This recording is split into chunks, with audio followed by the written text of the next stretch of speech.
I keep watching video after video talking about how you buy these unsexy generational businesses, and I own one. My business is 90 years old. I'm the third generation, and I'm an HVAC. I'm exactly the person that they're telling you to buy. And I want to tell you the truth of whether you could just scoop up one of these and not work. Now, the thing that they're not telling you and you need to really evaluate is, do you have the money and the capital to buy the management to actually run the business? Or are you a person that has just the money to buy the business? Because then you become the management and you have to run it day by day. Now, that is really an unpopular opinion. That doesn't sell you. That doesn't gain subscribers. It doesn't make me a hero on the internet, but that's the truth. Let me tell you a real life scenario. My father and uncle had this 3-story office building, and they did not have a management company. The management company was my cousin and I, and it was right next door to our HVAC company. And we did everything ourselves. I plunged toilets. I mopped up floors. I used to try to push all the buttons to get the elevator going. I responded to calls about bees and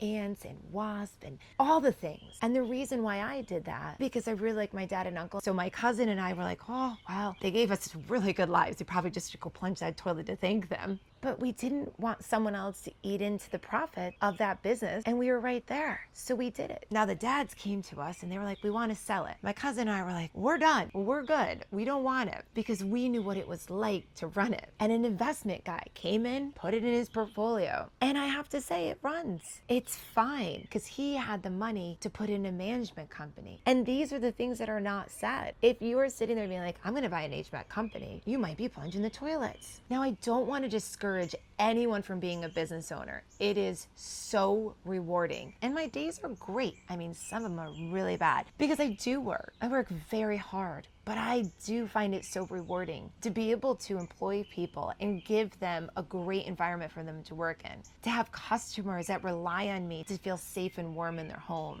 All of that is a privilege that I'm grateful for, that brings me joy. So I don't want to discourage anyone out there from being a business owner, but you do have to give yourself a very hard look in the mirror if you're not going to be so wealthy that you're going to not only buy the business, but also to pay for people to run it. Now, do you want to know the traits that make really good business owners? They're not what you think they are. They're not being the smartest person in the room. I certainly am not. My husband is brilliant. It really highlights that I'm not. I am extremely efficient and solution-based, and I have this strong desire to beat out everybody. When we are pulling up to a restaurant without a reservation, he has to lock the door because he knows I'm going to jump from the car and beat out the people in the parking lot to get us the best table. Is that you? Because if so, you are going to be a rock star in business. I often tell this really funny story.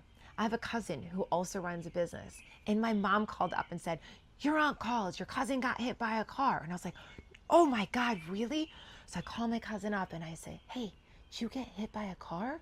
And she said, oh yeah, just a little tap though. And the guy was really nice.